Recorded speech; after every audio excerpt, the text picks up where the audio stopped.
Ma sœur a essayé de me faire porter la responsabilité financière d'un enfant qui n'était pas le mien, mais maintenant, j'aide son mari à éviter de tomber dans le même piège. Je vais commencer par admettre honnêtement que je déteste ma sœur. Bien que cela n'ait pas toujours été le cas, Nina est ma grande sœur, et je l'aimais beaucoup quand nous étions enfants. Mais avec le temps, elle m'a montré à quel point elle pouvait être terrible en tant que sœur. Vous voyez, j'étais marié à mon ex-femme, Suzy, pendant 2 ans avant de découvrir qu'elle me trompait. Je me souviens encore très clairement de ce moment. Je consultais ses messages et je suis tombé sur une conversation où elle échangeait des sextos avec son meilleur ami depuis 8 ans. Suzy m'avait toujours assuré qu'il n'était qu'un ami, quelqu'un qui faisait partie de sa vie depuis toujours. Malgré des moments de jalousie, je lui faisais profondément confiance. Notre relation était construite sur cette confiance. Alors, quand j'ai accidentellement vu ces messages entre eux, je me suis senti totalement trahi. C'était comme si les bases de tout ce que je croyais à propos de notre mariage s'effondraient en un instant. Je l'ai confrontée, et elle s'est immédiatement effondrée, s'excusant abondamment. Elle a insisté sur le fait que c'était une erreur unique et que son ami ne représentait rien pour elle de cette manière. Elle m'a promis de le bloquer et m'a assuré que cela ne se reproduirait jamais. Malgré ma colère et ma douleur, je voulais la croire. Nous avons commencé une thérapie de couple parce que sa trahison m'avait profondément blessé, et j'avais besoin de comprendre pourquoi c'était arrivé et si notre mariage pouvait être sauvé. En thérapie, Suzy semblait réellement pleine de remords. Elle assumait ses actes et travaillait dur pour regagner ma confiance. Pendant un moment, j'ai eu l'impression que nous faisions de réels progrès. Elle était attentionnée, transparente et prête à faire des efforts pour réparer notre relation. J'ai décidé de rester et de donner une autre chance à notre mariage parce que je l'aimais encore et voulais croire que les gens pouvaient changer et que les relations pouvaient guérir. Cependant, comme vous pouvez vous en douter, c'était une énorme erreur. Après un certain temps, j'ai découvert que mon ex-femme essayait secrètement de revoir son meilleur ami. Un soir, elle m'a dit qu'elle sortait avec un collègue, mais quelque chose dans son comportement semblait suspect, et j'ai eu un pressentiment qu'elle me mentait. Faisant confiance à mon instinct, j'ai décidé d'appeler le collègue après que Suzy soit partie. À ma grande consternation, il m'a dit qu'il n'avait aucun plan de sortie avec Suzy. Une vague de désolation et de confusion m'a envahi. Il devenait douloureusement évident que Suzy voyait probablement cet homme, sinon, elle n'avait aucune raison de me mentir. J'ai essayé de l'appeler plusieurs fois, mais elle a ignoré tous mes appels. Au fil des heures, je ressentais un sentiment grandissant de peur et d'impuissance. Finalement, elle est rentrée très tard, complètement ivre. J'avais attendu toute la nuit, assis sur le canapé dans notre salon, l'esprit en ébullition. Quand elle est entrée, elle ne m'a même pas adressé un regard. Elle semblait complètement ivre, trébuchant sur son chemin vers la chambre, agissant comme si je n'existais pas. Je suis resté là, me sentant invisible et totalement dévasté, réalisant que la femme en qui j'avais une confiance totale et que j'aimais était devenue une étrangère pour moi. Plus tard, alors que je m'apprêtais à aller me coucher, j'ai entendu son téléphone vibrer sur la table de nuit avec une notification de message. Suzy s'était endormie tout habillée dans ses vêtements de la soirée, visiblement trop ivre pour même se changer. Avec précaution, je l'ai couverte d'une couverture et me suis penché pour vérifier le message qu'elle avait reçu. Dès que j'ai vu le numéro, je l'ai immédiatement reconnu. C'était lui, son ami. Mon cœur s'est serré en lisant le texte, c'était tellement amusant, on devrait faire ça plus souvent. Le message se terminait par un emoji de langue et une goutte de sueur, ce qui n'a fait qu'empirer les choses. Je me suis senti pris de nausée. Il n'y avait aucun moyen qu'un homme envoie un message comme ça avec ces emojis si cela ne signifiait pas que quelque chose de significatif s'était passé entre eux. Mon esprit était inondé de toutes sortes de pensées horribles sur ce qu'ils avaient pu faire. J'étais malade, réalisant que mes pires craintes étaient probablement vraies.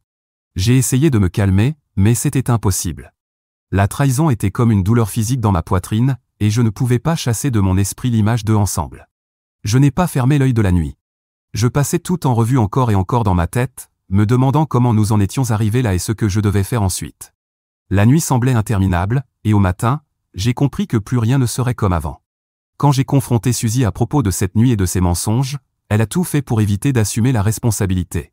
Au début, elle a essayé de me manipuler, disant que mon manque de confiance était le véritable problème et que contacter son collègue était une invasion de sa vie privée. Elle m'a accusé d'être paranoïaque et déraisonnable. Ses tentatives pour me semer dans le doute étaient frustrantes et douloureuses, mais je refusais de céder. Je lui ai montré le message qu'il lui avait envoyé et exigé une explication. Elle a minimisé les faits, affirmant que c'était simplement une façon normale de parler entre amis et m'a traité de bizarre pour avoir cherché un problème là où il n'y en avait pas. J'ai décidé de jouer ma dernière carte. Je lui ai dit que j'irais confronter directement son amie si elle ne me disait pas la vérité. Cette menace semblait la déstabiliser. Elle est devenue visiblement anxieuse et a essayé de me dissuader de le contacter, manifestement inquiète des conséquences. Finalement, après beaucoup de résistance et de réticence, Suzy a craqué et a tout avoué. Elle a admis qu'elle voulait le voir depuis longtemps et qu'ils s'étaient effectivement embrassés après avoir trop bu. Elle a ensuite tenté de justifier ses actions, suggérant que notre mariage était devenu ennuyeux et qu'elle cherchait de l'excitation ailleurs. J'étais profondément en désaccord, soulignant que c'était sa tromperie et ses mensonges qui avaient détruit notre mariage. Je lui ai rappelé qu'il était impossible de revenir à la normale après avoir découvert qu'elle échangeait des sextos avec un autre homme. Malgré ses tentatives de rationaliser son comportement, je suis resté ferme. J'ai clairement dit que la responsabilité lui revenait entièrement pour avoir brisé nos vœux et détruit la confiance que nous avions construite. J'ai exprimé ma profonde déception et lui ai dit que j'avais atteint mes limites. Je ne pouvais pas simplement passer outre ses actions et prétendre que tout allait bien. Suzy, réalisant la gravité de la situation, a commencé à me supplier de lui pardonner. Elle a reconnu ses problèmes mais m'a imploré de ne pas la quitter, soulignant qu'elle était prête à travailler sur elle-même et sur notre relation. Malgré ses promesses, j'ai compris que la confiance entre nous était irrémédiablement brisée. Les dommages étaient trop profonds. Finalement, j'ai réalisé que rester ne ferait que prolonger l'inévitable. Sa trahison avait créé une fracture que nous ne pouvions pas surmonter, et notre mariage était irrémédiablement endommagé. En réalisant cela, j'ai pris la décision la plus difficile de ma vie, lui demander de quitter ma maison. Heureusement, nous avions signé un contrat prénuptial, donc j'étais soulagé de savoir que cela me protégerait de toute conséquence financière lors de notre divorce. Malgré son insistance et ses tentatives de faire intervenir ses amis pour me convaincre de lui pardonner, je suis resté ferme dans ma décision et ai finalement mis fin à notre mariage. Je sais que cela peut sembler brutal, mais j'étais dans une telle douleur. J'avais toujours pensé que nous vieillirions ensemble. Cependant, sa trahison m'a laissé anéanti, et je savais que je ne serais plus jamais le même. J'ai confié à mes parents et à ma grande sœur, Nina, ce qui s'était passé entre Suzy et moi. Ils étaient choqués et consternés par la nouvelle, car personne n'avait anticipé les actions de Suzy. Ils m'ont assuré de leur soutien pendant le divorce, ce qui m'a apporté un peu de réconfort. Cependant, Nina était étrangement silencieuse pendant tout cela, ce que j'ai trouvé étrange. Quand j'ai demandé son avis, étant donné sa relation proche avec Suzy pendant notre mariage, elle m'a répondu de manière inattendue. Au lieu de reconnaître mes sentiments de trahison causés par les actes de Suzy, Nina m'a demandé si j'étais sûr de vouloir divorcer de Suzy, soulignant qu'à la différence de moi, Suzy n'avait pas le soutien de sa famille. J'ai été choqué par la réponse de Nina. Elle semblait plus préoccupée par le bien-être de Suzy que par le tourment émotionnel que je traversais.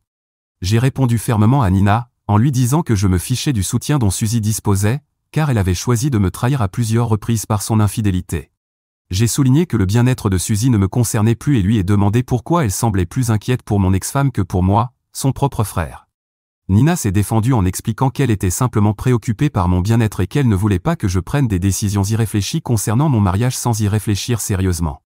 Elle a exprimé qu'elle avait toujours cru que Suzy et moi étions faits l'un pour l'autre et qu'elle était encore sous le choc de notre divorce. Elle voulait savoir si je ne risquais pas de le regretter plus tard. Bien que j'ai trouvé sa réponse étrange à ce moment-là, je n'y ai pas trop réfléchi. Après tout, toute la situation était déjà épuisante émotionnellement, alors j'ai essayé de me concentrer davantage sur le fait de traverser mon divorce. Au début, tout semblait bien se passer pour moi pendant les procédures de divorce, et mon avocat était confiant que nous gagnerions l'affaire. Mais ensuite, tout a changé. Suzy a lancé une bombe, elle était enceinte. J'ai été complètement pris au dépourvu par cette révélation. C'était quelque chose à laquelle je ne m'attendais pas du tout. Apparemment, la vie avait d'autres projets pour moi et voulait me causer encore plus de douleur. Après cette nouvelle, Suzy et son avocat m'ont exhorté à suspendre les procédures de divorce. Ils ont fait valoir que nous devrions essayer de trouver une solution pour le bien de notre enfant. Suzy insistait sur le fait qu'elle voulait offrir à notre enfant une éducation traditionnelle dans une famille unie.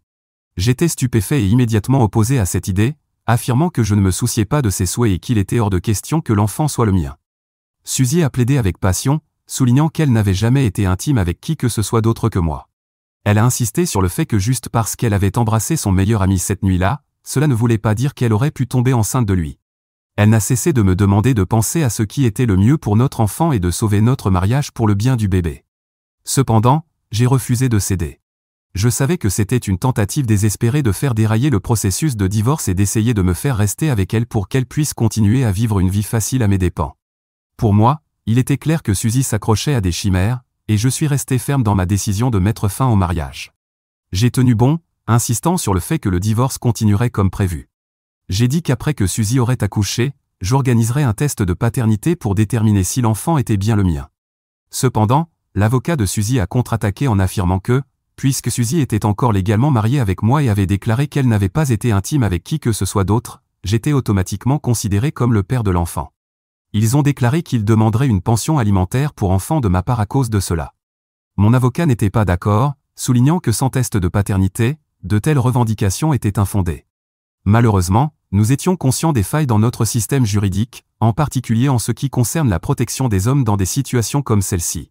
Dans les semaines qui ont suivi, l'avocat de Suzy a intenté une action en justice pour demander une pension alimentaire, en présentant des preuves pour appuyer leur affirmation selon laquelle Suzy n'avait pas été intime avec qui que ce soit d'autre. Ils m'ont dépeint comme une figure contrôlante cherchant à échapper à ses responsabilités et à éviter de payer une pension alimentaire. Ils ont même fait venir des témoins pour témoigner en faveur de Suzy. À ma grande surprise, l'un des témoins était ma grande sœur, Nina. Je n'avais aucune idée qu'elle serait là.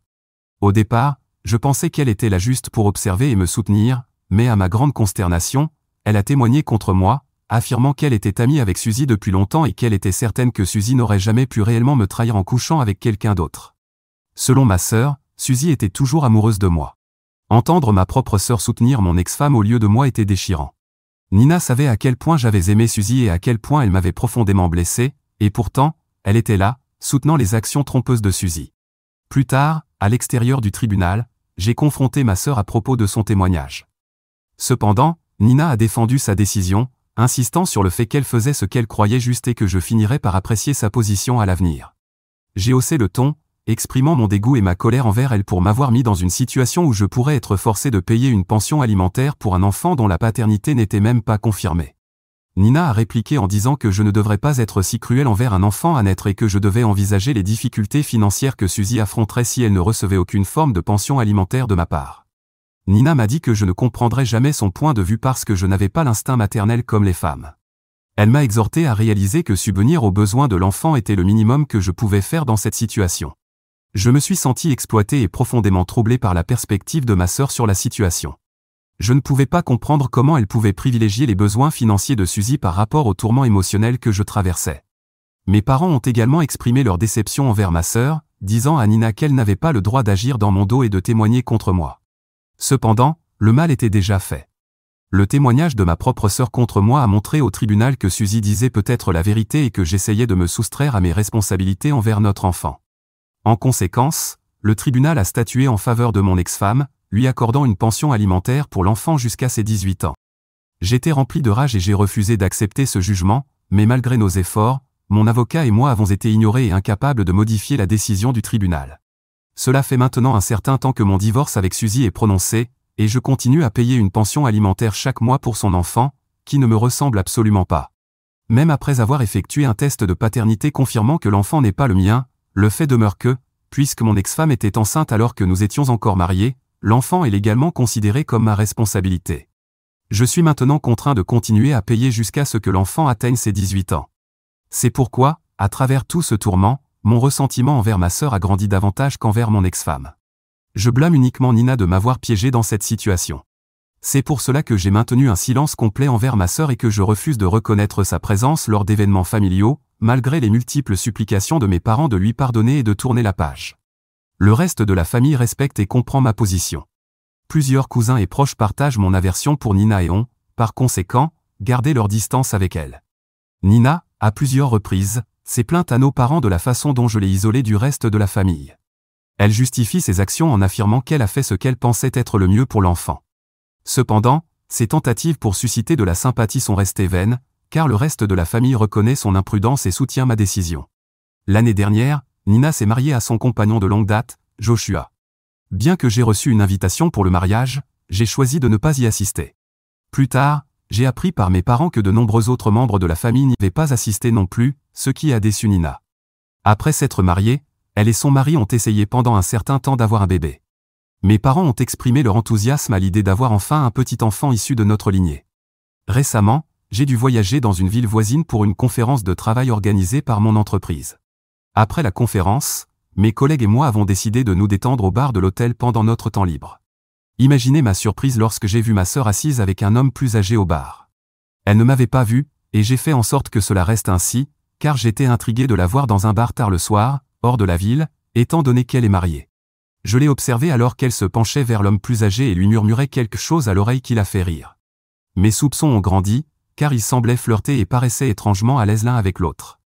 Sans trop réfléchir, j'ai instinctivement sorti mon téléphone et pris discrètement quelques photos. Je me suis assuré de capturer des images claires du visage de ma sœur et de celui de l'homme plus âgé, voulant des preuves irréfutables de ce que j'observais.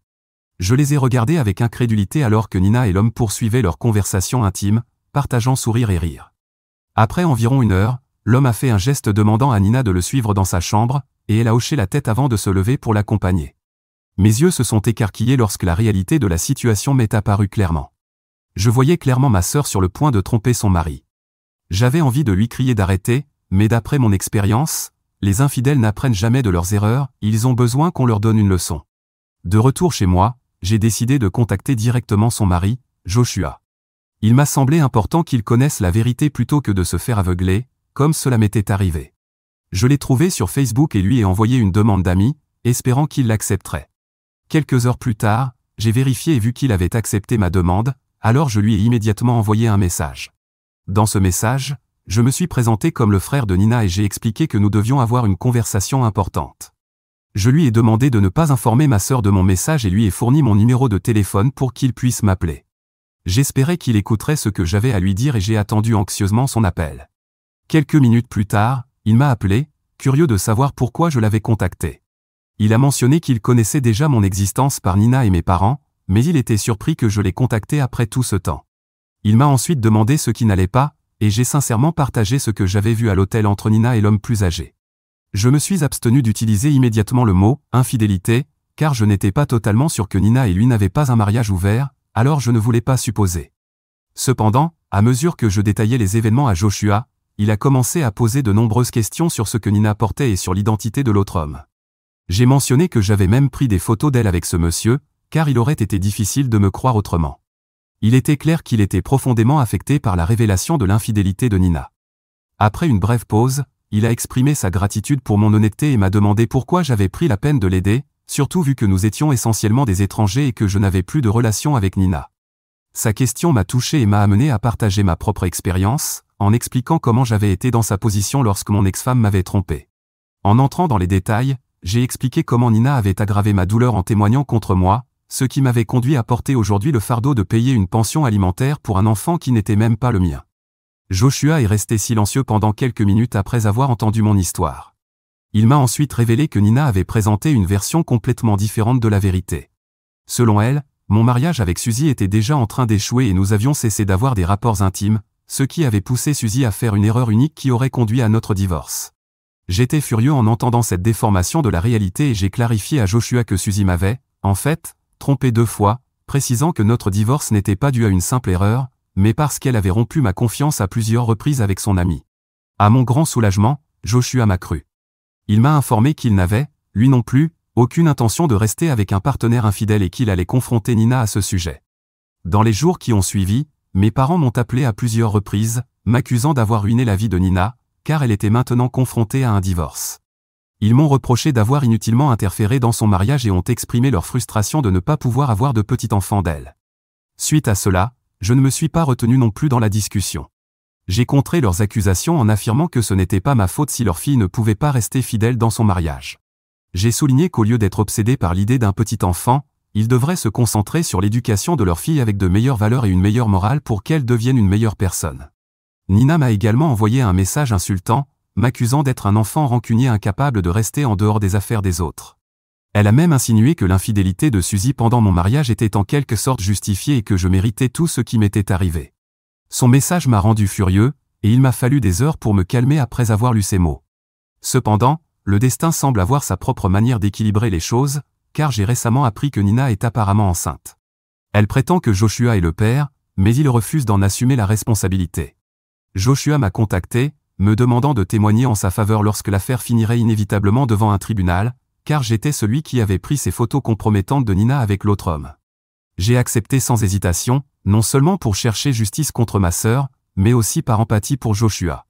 Je ne veux pas qu'un autre homme subisse la douleur et la trahison que j'ai vécue avec mon ex-femme. Depuis, mes parents et Nina me pressent sans relâche de ne pas témoigner en faveur de Joshua. Ils insistent sur le fait que la famille passe avant tout. Je ne peux m'empêcher de trouver leurs messages ironiques, étant donné que Nina n'a pas priorisé la famille quand il s'agissait de moi. Ai-je raison de donner une leçon à ma sœur et de veiller à ce que son mari ne subisse pas le même sort que moi? Mise à jour 1. Je suis choqué de voir à quel point les réactions à mon histoire sont polarisées. Je n'arrive pas à croire qu'il y ait des femmes dans les commentaires qui essaient de me convaincre de soutenir ma sœur, malgré son infidélité évidente. Je veux juste leur dire, honte à elle. Croyez-moi, je n'aurais absolument aucun problème si mon ex-femme m'avait demandé une pension alimentaire après m'avoir prouvé que l'enfant était bien le mien. Cependant, elle ne l'a pas fait. De toute évidence, elle savait que l'enfant n'était pas de moi, car nous n'étions même pas intimes à l'époque. Par conséquent, elle m'a consciemment forcé à prendre la responsabilité de cet enfant parce qu'elle ne pouvait pas subvenir à ses besoins seule. Je n'ai pas pu prouver qu'elle avait eu des relations intimes avec cet autre homme, car il n'y avait aucune preuve à part ce seul message que j'avais trouvé. C'est pourquoi je déteste ma sœur Nina pour m'avoir fait du tort et pour avoir témoigné en faveur de mon ex-femme. Cependant, maintenant que Nina manipule de la même manière son mari, je ne resterai pas les bras croisés. Je vais témoigner contre elle et m'assurer que Joshua ne subisse pas le même sort dans le futur. Si, une fois l'enfant né, il s'avère que l'enfant est bien celui de Joshua, je suis sûr qu'il n'aura aucun problème à assumer ses responsabilités, car il semble être un homme bien. Mais tant que cela n'est pas prouvé, pourquoi un mari devrait-il être obligé de payer une pension alimentaire alors que sa femme a clairement eu des relations avec d'autres hommes? Nina n'a montré absolument aucun remords pour sa liaison ni pour être la cause de l'échec de son mariage, contrairement à ma situation. Joshua et Nina n'ont même pas de contrat prénuptial, ce qui signifie qu'il y a une chance qu'ils doivent lui verser une pension alimentaire. C'est pourquoi, en plus de cela, il ne devrait pas être contraint de payer une pension alimentaire pour un enfant qui n'est peut-être pas le sien. Je pense que je fais ce qu'il faut, et je suis heureux que la grande majorité des commentaires sous mon post soient d'accord avec ma décision. Mise à jour 2. Cela fait un moment depuis ma dernière mise à jour. Aujourd'hui, j'ai témoigné contre ma sœur au tribunal. J'ai raconté tout ce que je l'ai vu faire avec l'homme plus âgé, en présentant toutes les preuves et photos. J'ai senti le regard furieux de ma sœur fixé sur moi pendant tout le temps, mais je suis resté ferme. Malgré les tentatives de son avocat de discréditer mon témoignage en affirmant que j'avais une rancune contre ma sœur, le juge a validé la véracité de mes propos. J'espère que mon témoignage aura un impact positif sur l'affaire de Joshua et qu'il ne sera pas obligé de payer une pension alimentaire. Cependant, le verdict reste à voir. Au milieu de tout ce qui s'est passé, ma relation avec mes parents s'est dégradée. Ma mère m'a appelé, la voix étranglée par les larmes, après avoir appris que j'avais tenu ma promesse de témoigner contre ma sœur. Elle était visiblement déçue, me disant qu'elle et mon père avaient espéré que je ne ferais pas une telle chose contre ma sœur.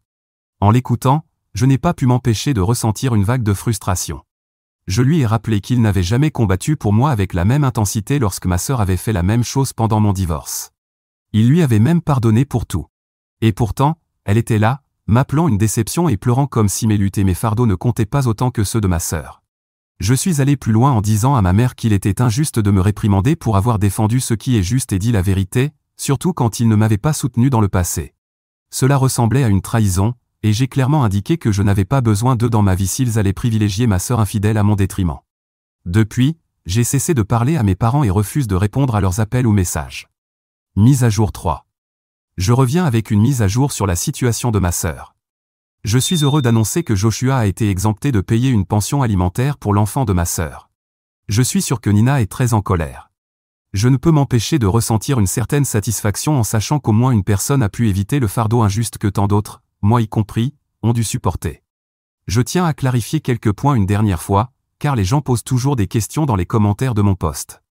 Non, je n'ai pas de relation avec l'enfant de Suzy, même si je paie toujours une pension alimentaire. Si un jour cet enfant vient vers moi une fois adulte, je n'hésiterai pas à lui dire la vérité sur sa mère. Oui, mes parents et moi ne nous parlons toujours pas, et honnêtement, je me sens beaucoup plus léger et détendu sans qu'il m'appelle tous les 2 jours pour m'accuser de ne pas soutenir ma sœur. Nina n'ose pas me confronter, car je suis sûr qu'elle est toujours embarrassée après que j'ai témoigné contre elle. Aussi, oui, elle recevra une pension alimentaire de Joshua, ce que nous savions déjà qu'il allait se produire. Non, mes parents n'ont pas de relation avec l'enfant de Suzy parce qu'ils savent que cet enfant n'est pas le mien. Je n'ai aucune idée s'ils accepteront l'enfant de Nina, mais peut-être qu'ils le feront. C'est tout pour le moment. Mise à jour 4. Je n'ai pas de nouvelles concernant Nina, car cela fait 2 semaines depuis mon dernier post, et je n'ai parlé à personne, mais j'ai quelques réponses pour vous. Pour commencer, beaucoup de gens demandent pourquoi je n'ai pas demandé l'arrêt du paiement de la pension alimentaire quand il a été prouvé que le bébé n'était pas le mien. Je sais que beaucoup d'entre vous vivent dans des pays avec des lois plus normales, comme les États-Unis, mais ici, une fois que votre nom est sur un acte de naissance, il est très difficile de le retirer. J'en ai bien sûr discuté avec mon avocat, mais cela pourrait coûter beaucoup d'argent, et même dans ce cas, il n'y a aucune garantie que j'arrêterai de payer. Autrement dit, il y a de fortes chances que je doive continuer à payer tout en engageant des dépenses juridiques considérables. Là où je vis, la loi cherche à protéger l'enfant, c'est pourquoi elle essaie d'assigner un père pour prendre ses responsabilités, car c'est un pays très conservateur. Même Joshua doit payer à ma sœur parce qu'elle ne travaillait pas pendant le mariage, même après qu'il a été prouvé qu'elle était infidèle, mais au moins pas pour son enfant. Quant à mes parents, je ne leur parle pas non plus depuis que je les ai bloqués, donc tout va bien. Mise à jour 5. J'ai des nouvelles de Nina, grâce à un parent qui m'a rendu visite il y a quelques jours, et comme prévu, elle est très en colère contre moi. Elle dit que puisque je ne peux pas être un bon père pour mon enfant, je ne peux pas être du côté d'une mère. J'aimerais l'appeler et lui rappeler que ce n'est pas mon enfant et qu'elle a été infidèle, mais cela ne servirait à rien parce qu'elle le sait déjà et continue avec cette farce. Mais la partie intéressante n'est pas cela, c'est le fait qu'elle a réclamé une pension alimentaire auprès du vrai père, qui n'était pas l'homme plus âgé que j'ai vu à l'hôtel, mais un autre homme avec qui elle couchait aussi. Ou du moins, c'est ce qu'elle pense, car, selon elle, c'est celui avec qui elle était le plus souvent intime. Quoi qu'il en soit, ils doivent attendre que l'enfant naisse pour faire un test ADN, car le juge n'a actuellement aucun homme à assigner à cet enfant. J'aimerais que les gens ici votent mieux afin que nous puissions avoir des politiciens qui adoptent des lois qui fonctionnent et évitent tout cela. J'attends même de voir si j'ai une chance dans mon cas.